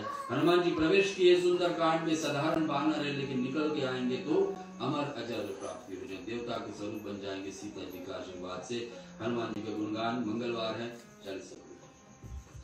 श्री गुरु चरण सरोज रजे निज मन मुकुर सुधार, वरिणाम रघुवर विमल जसु जो धायक बलचार, बुद्धिहीन तनु जानिके सुमिरो पवन कुमार, बल बुद्धि विद्या देहु मोहि हरहु कलेश विकार, जय हनुमान ज्ञान गुण सागर जय कपीस तिहुँ लोक उजागर, रामदूत अतुलित बल धामा अंजनी पुत्र पवन सुत नामा, महावीर विक्रम बजरंगी कुमति निवार सुमति के संगी, कंचन वरण विराज सुवेशा कानन कुंडल कुंचित केसा,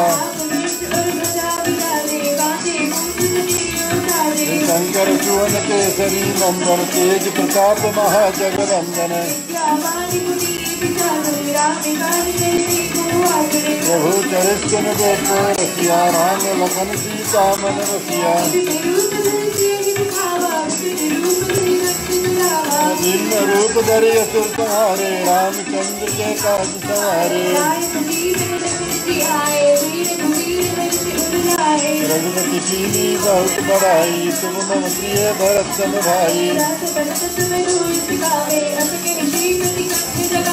सनकादिक ब्रह्मादि मुनीसा नारद सारद सहित यहीसा,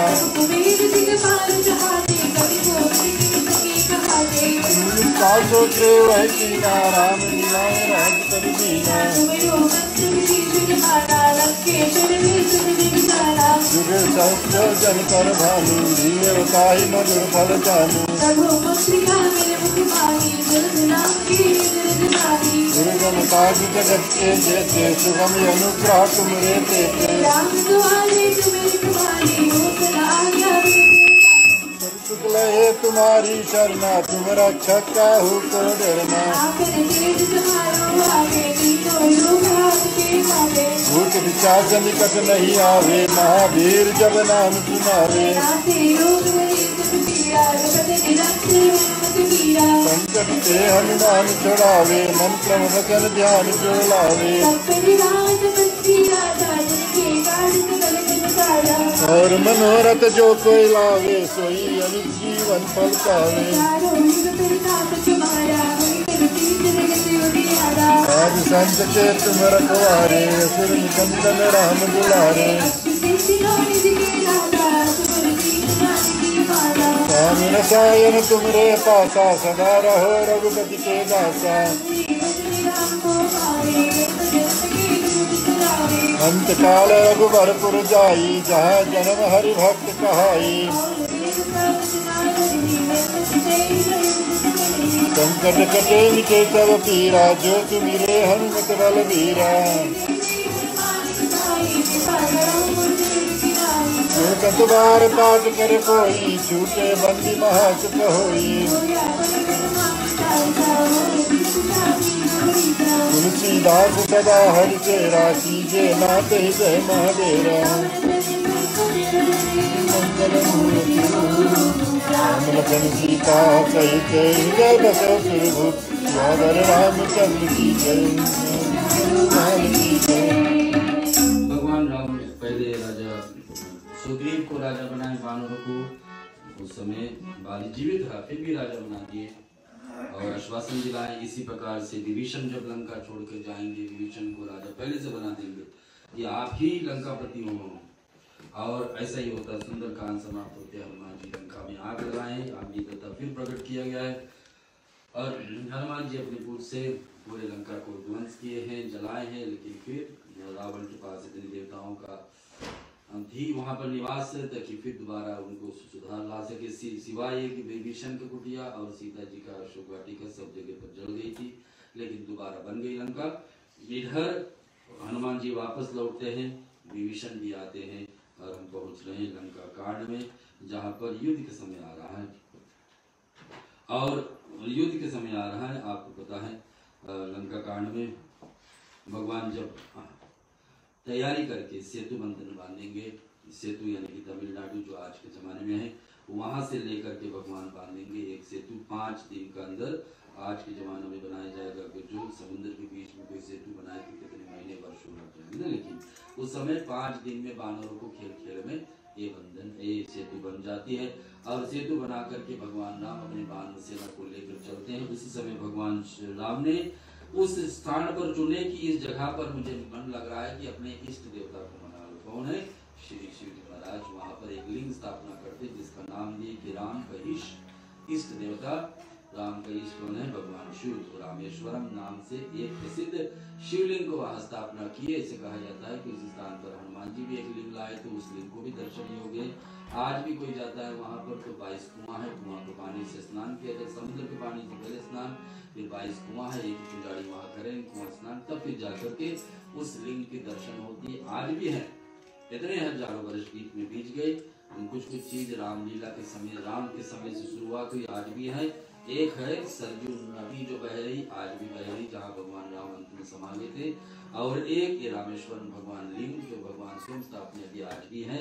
और तीसरा है धनुष बाण जो टूटी थी एक भाग नेपाल में आज भी पड़ी है। तो ऐसे भगवान वहां पढ़ते लंका कांड का श्लोक रामम कमारी सेव्यम भोगयहरणम कालमेत्यम हितम योगींद्र ज्ञान गम्य गुणानिवाजम निर्गुणम निर्विकलम मायातीत सुरेशम खल वद निरतनम ब्रह्म वृंदकदेव वंदे कंदानुदातम सरिसियच्चनतम देव गुरुषि स्वरूपम शंकर तावितम भूते शार्दुलयान चरवणाम काव्यकालकांतम भूषंधारम गंगा शंकरम प्रियम काशीशेषे कलिकालियम द्वेषणम कल्याण तीर्थम निभंडाम गिरिजापति गुणनिधिं गंधर्व शंकरां योजाति सतां शंभो केवलाश्रितं दुर्लभं खलानां खंडयितं शंकरशे तनोति मे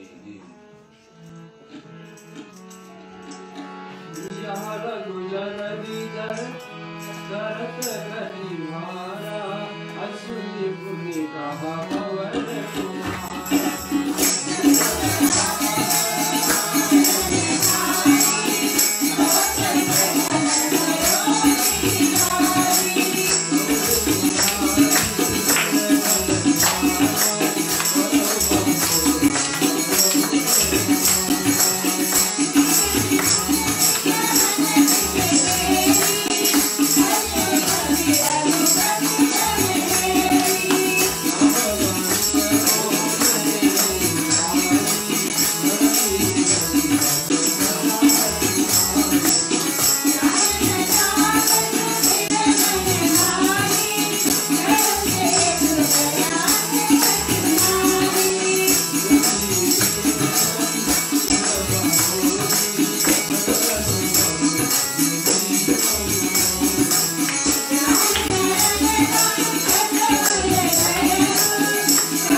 जितने जितने लोग भी रावण के साथ जुड़े थे, रावण एक एक करके सबको नाश, अपने बेटे को, अपने भाई कुंभकर्ण को नीलाश्री से जगाते उनका सर्वनाश, उनका बेटे भी इंद्रजीत जो इंद्र देवता आदि को भी जीत सकते थे, पर रावण भी कितने देवताओं को पराजित किए थे, लेकिन अंत में अपने ही कर्मों के कारण, सीता जी के हरण के कारण ही उसको सर्वनाश हो जाती है।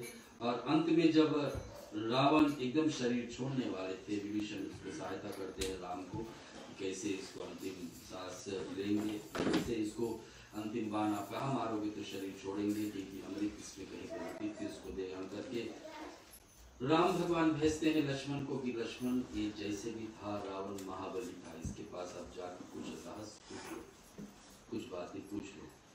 पूछे तो रावण ने 3 बातें लक्ष्मण को बताई। पहली बात, गुप्त बात पूछो तो बता दो। पहला है कि अपने शत्रु को कभी अंडरस्टैंड नहीं किया, या मैंने सोचा कि राम के पास कोई अस्त्र शस्त्र है नहीं, साधारण बानर लोग है, ये हमारे से क्या, हमारे पास तो क्या क्या नहीं। दूसरा है शुभ कर्म कभी करने गए तो आज ही करता है।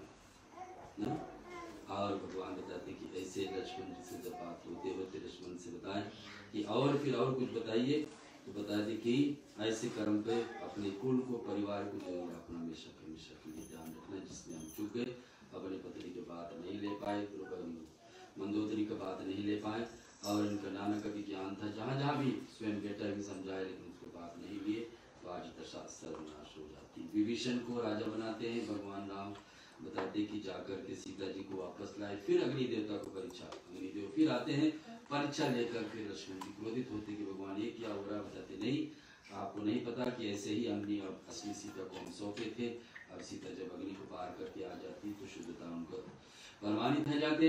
अंतिम में आता है रामायण का, राम भगवान आने का उत्तरकांड। उत्तरकांड का पहला 2 शब्द है रहा एक, आखिरी शब्द है राम। इसमें आप समझिए, जीवन में हम लोग को सब कुछ कर डालेंगे, 3 चीज बचती, रहा एक राम। जितना ही जीवन में हम किए, जितना ही भक्ति किए, वही समान। तो पहला 2 शब्द रहा एक, आखिरी शब्द उत्तरकांड और रामायण का है राम। तो रहा एक राम। इनका श्लोक अंतिम हम सुना देते। के कंडभेनम सुरनिमितम सीतम सौभाग्यम पितवस्त्रम सरिजयंतम सर्वदा सुप्रसम पानो नाच नारचितम कपिलचयुक्तम वनुनाम सौम्यानम नौमिच्च जानकीशम रघुवंशमहंतम पुष्पकार्यरानम कौशल्यपत्रिकुंजलाम कोमलवांतिम शिवरणी जानकी कर सुरजातिम चिंतकाये मन भांगिनी। आगे हम सुन लेते हैं। कुंदेन्द्र तु नाम सुंदरा अंबिका पति क्लेष्टम सिद्धियतम करुणाकिरणं कलयञ्जनलोचनं नौमि शङ्करमनमोचनं। जय रामायण जय रामायण जय रामायण जय रामायण जय रामायण जय रामायण जय रामायण जय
भगवान राम आए और उनका लीला ऐसे ही समाप्त होती। 11,000 वर्ष के भगवान राम अयोध्या पे राज किए, सभी को क्षमा किए हैं। भरत से उनको वापस बताया अपनी माँ से, और माँ से क्षमा मंगवाए हैं, संभाले हैं अयोध्या का राज। उनसे लोग खुश हुए, पुत्र संतान हुए। यहाँ रामायण की सीमा यही चली थी। आगे भगवान राम क्या किए तो हम लोग इसमें नहीं लिखे थे। कभी राम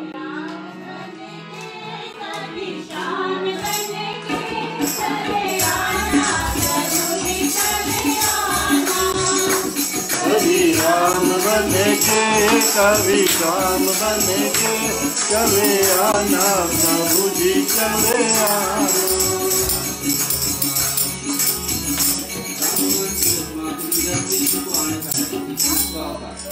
कृष्ण और बलराम दोनों एक साल के अंदर ही आने वाले हैं। और कहाँ पर आएंगे? ब्रजमंडल। ब्रजमंडल दिल्ली से 140 लगभग किलोमीटर, और उनका है पूरे ब्रजमंडल परिक्रमा में जो कोई केस है 84 किलोमीटर के अंदर ही वृंदावन ऐसा पवित्र स्थान है जिसके बीच में यमुना नदी बहती है। उनका राजधानी है मथुरा, जहाँ पर भगवान श्री कृष्ण को आना। हम लोग अभी तक 9वां 10वां स्कंद तक 10वां स्कंद पे है, तो 12 स्कंद ही बाकी, लेकिन ज्यादा करके सुखदेव मुनि का प्रश्न था, राजा परीक्षित का था कि मुझे कृष्ण लीला के बारे में बताओ। जिसे अब कृष्ण लीला पूरे आरंभ होगी तो चलते रहेगी शनिवार। और वहां पर भगवान कृष्ण को आना कहा, लेकिन पहले से परिचय देते किसका सुनिए। ब्रजमंडल में राजा उग्रसेन हुए और पवन रेखा के 10 पुत्र के एक साथ हुए। उनमें से सबसे बड़ा पुत्र कंस। उग्रसेन पिताजी, उनके पत्नी का नाम पवन रेखा, और कंस के बहन का नाम देवकी पता था, जिनका गर्भ से श्री कृष्ण को बाद में प्रकट होना है। यदुकुल ब्रजमंडल में राजा, ब्रजमंडल के बाद में राजा पृथ्वी हुए, और पृथ्वी के पुत्र हुए विदुर, और विदुर से सूरसेन। उधर सूरसेन का विवाह मरीशिया के साथ हुई, और जिनसे उनका पुत्र वासुदेव का जन्म। तो भगवान कृष्ण का नाना और राजा के दोनों तरफ के बच्चे। सूरसेन का विवाह के, और सूरसेन का विवाह वासुदेव का विवाह देवकी और रोहिणी के साथ। एक पत्नी पहले थी वासुदेव का, रोहिणी जो गोकुल में रहती थी। सब मिलकर के वासुदेव का पत्नी। और 10वें स्कंद में 2 अध्याय में जब देवकी का विवाह वासुदेव के साथ हुआ है, और कंस ने सोचा, राजा हो गए थे, राजा अधिकार था उनको राजा बनने का, लेकिन उनके पिताजी का सेन प्यार चल रहा था, तो सोचे कि अपनी बहन का मैं विदा अपने आप से करने जा रहा हूँ। अब फिर दर्शन संस्कार ऐसे आता है कि कंस ने खुद देखी कि देव की वासुदेव को रथ पर बैठाकर अपने घर के बीच समय पर ले जा रहे हैं, और आकाशवाणी होती कंस देव की 8वां पुत्र तेरा मृत्यु का कारण बनेगा। कंस का ऐसा आकाशवाणी होती है कि मृत्यु का कारण सभी व्यक्ति का, हर जीव का संसार में सबसे बड़ा डर, सबसे बड़ा भय है। ऐसे हो जाए, ऐसे जो कहीं मृत्यु ना हो, ऐसे कहीं ना। तो कंस का भी यही भय और उसको डर था भगवान विष्णु से, तो कर्म ऐसे किए थे। तो दूर आकाशवाणी सुनने के बाद में जिस अपने बहन को विदा करने जा रहे थे, उसी को श्रेष्ठ बाल पकड़ करके मृत्युदंड देने के सोचे। वासुदेव ने सोचा कि कुछ समय इनसे मांग ले, समय बड़े बलवान, कुछ समय के लिए भद्रा घेरे होते कि अपने से बस रहा है, वो भद्रा से हम निकल जाते तो बड़े हम बस बच गए। जब तक भद्रा रहता उस समय कुछ हो जाए तो ऐसा कुछ समय हम लोग के बीच में हर दिन प्रतिदिन अवरजित मुहूर्त होते हैं। कुछ समय ऐसा इतना अच्छा समय होता है कि कुछ भी आप बोलो लग जाता है, फिर बोला जाता है हमेशा शूटिंग उल्टा चीज कभी बोल दिया और सचमुच में वही टाइम होगा तो शुभ बोलो शुभ। तो कहा जाता है अच्छा समय होना था, जैसे भगवान राम के जन्म जिसमें अवधित बोल था तो से थोड़ा पास दिन में 12 बजे दिन में वैसे समय पर ऐसे हर समय बदलते रहता, लेकिन भगवान ने बताने कब है, अन्यथा सब लोग वही चाहेंगे, सब बोलेंगे वही जो चाहेंगे, कहने मतलब। तो इस समय वासुदेव सोच रहे हैं कि मैं समय मांग लेता हूँ अपने। तो समय मांगते हैं कि देखिए जैसे जैसे इनको संतान होते जाएंगे सबके सब आपको सौंपते जाएंगे। बताते ठीक, इस पे तो राजी हो जाते। फिर नारद मुनि बताते हैं, आकर बताते हैं कि देखिए 10वां पहला पुत्र हुआ है, और पहला पुत्र होते हैं तो जाकर उसको सौंप देते। बोले वासुदेव तो हमेशा सत्य बोलते हैं, मेरा अपने पहला पुत्र ला के दे दिए। और पहला पुत्र ला के दे दिए, बोला मेरे पहला से तो कोई डर है नहीं। नारद मुनि बताया किस तरह से गिनोगे, पहला 8 को साथ में खड़ा कर दो तो ये पहला क्यों, पहला की तो बदल दो उनको दिशा तो ऐसे उसको पहला लगेगा। एक कहने के बाद उसको पाप करने के पड़ गई, एक के बाद एक मारते गए, और 6 पुत्र जब मारे जाते हैं और बताते कि हर भगवान बलराम को आना है, भगवान कृष्ण का बड़े रामावतारी में लक्ष्मण हमेशा कहते थे, लक्ष्मण को क्रोध आता था कि मैं कैसे भगवान के सामने एकदम जो भगवान बोलते मुझे करना पड़ता। तो लक्ष्मण हमेशा कहते थे कि भगवान कभी मैं अपने आप से कभी आपसे बड़े होते तो कैसा होता। तो भगवान इस जन्म में अपने शेष नाम यानी कि लक्ष्मण को पहले भेजे, और भगवान का नाम को बड़ा प्रेम था लक्ष्मण को राम। बता दी कि तुम मेरा नाम लेके आओगे और बलवान होगे तो नाम तुम्हारा बलराम पड़ेगा। बलराम जब जन्म लिए हैं और रातें रात उस गर्भ को निकाल करके योग माया शक्ति को भगवान ने देवी को स्तुति किए हैं। योग माया शक्ति उस गर्भ को यहाँ से निकाल के ले जा करके उधर रोहिणी के गर्भ में डाल दे, ताकि वहां पर उस बच्चा वहां पर जन्म जाए। बलराम जन्मेंगे गोकुल में, लेकिन 1 वर्ष तक बलराम अपना आंख नहीं खोलेंगे, क्योंकि बलराम के निर्णय था कि मैं उसी समय पहला चीज संसार में कुछ देखूंगा तो भगवान को देखूंगा, स्वयं श्री कृष्ण को।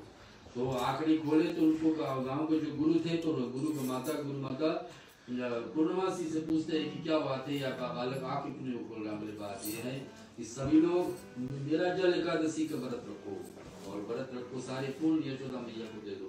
ये पुण्य उनको देंगे, उन्हीं के कोख से एक बार बालक और अभी आने वाला है। बालक का कारण से आग बंद करके बैठे हैं कि कोई और बालक आएगा, उसको दर्शन करेगा तभी आग खोलेगा। तो हम लोग सब व्रत करिए, यशोदा मैया को पुण्य दान करें, अंतर्गत भगवान कृष्ण को आना है। चलो जय कन्हैया लाल की। और हम कुछ भजन गाएंगे, इधर झुलुआ का तैयारी करें, उसके साथ साथ में आरती। बोलो कृष्णचंद्र भगवान की जय। खड़े हो जाओ, अब झलुआ की तैयारी करते हैं। झलुआ भी है, आरती भी है, और